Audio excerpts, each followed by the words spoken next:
So ஆக்சுவலாக இன்னைக்கு பார்த்தீங்கன்னா திமுக மற்றும் விசிகவினரிடையே மோதல் ஏற்பட்டு போலீசார் முன்பே கற்கள் மற்றும் கம்புகளை கொண்டு தாக்கிக் கொண்டனர். தொடர்பான காட்சிகளை பார்க்கலாம். ஃபர்ஸ்ட் ரெண்டு கட்சிக்காரங்களும் ஒரே கூட்டணியில் இருந்தவங்க. இப்போ அந்த கூட்டணியிலேருந்து பிரிஞ்சு வெளியே வந்து ஒன்னர் கட்சி கூட சேர்ந்து மினிஸ்டர் போஸ்ட் வாங்கின ஒரு ஆள்.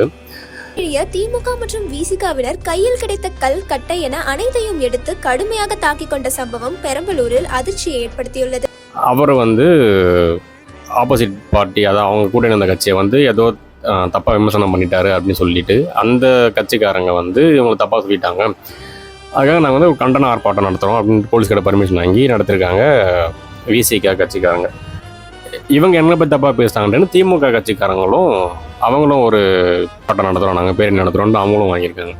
பெரம்பலூர் குன்னம் சட்டமன்ற தொகுதியில் இன்று காலை திமுகவிலிருந்து விசிக பிரிந்து சென்றதை குறிப்பிடும் வகையில் திமுக எம்பி ராசா பதிவிட்டதை கண்டிக்கும் வகையில் விசிக கட்சியினர் போராட்டத்தில் ஈடுபட்டனர்.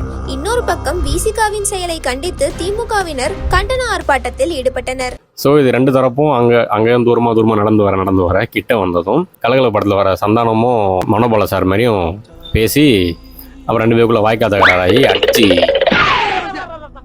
இப்படியே பேசிக்கிட்டே இருந்தா என்னடா அர்த்தம்? எது பெருசுன்னு அடிச்சு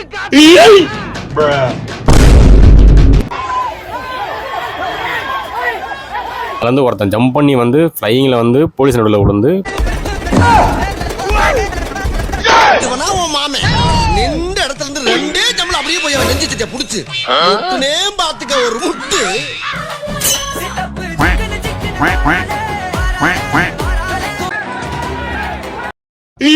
போலீஸ்காரன் வந்து அவங்களெல்லாம் போட்டு அடிச்சு அங்கே பெரிய பரபரப்பாச்சு. ஒருவரை ஒருவர் கல் கட்டை என கையில் கிடைத்த அனைத்தையும் வைத்து தாக்க சற்று நேரத்தில் அந்த பகுதி பரபரப்பானது. இதை என்னன்னா எனக்கு என்ன பெரிய டவுட்னா, யாரை பற்றி பேசிட்டு போகிறாங்கன்னு தானே. உன்னோட கடமை, நீ ஓட்டு போட்ட. அவங்க என்ன வேணால் பண்ணுறாங்கிறதாண்டி அந்த ஆர்ப்பாட்டத்தில் கலந்துக்க வந்த ஒரு 200 பேர்கிட்ட இருக்காங்க. இவங்க எல்லாம் ஒரே ஒரு கலந்து தான் இருப்பாங்க. இதில் ஒரு 100 பேர் இருக்காங்க, இல்லை 100 பேர் இருக்காங்கன்னா அந்த 2 பேருக்குமே அவங்க தெரியாமல் இருக்காது.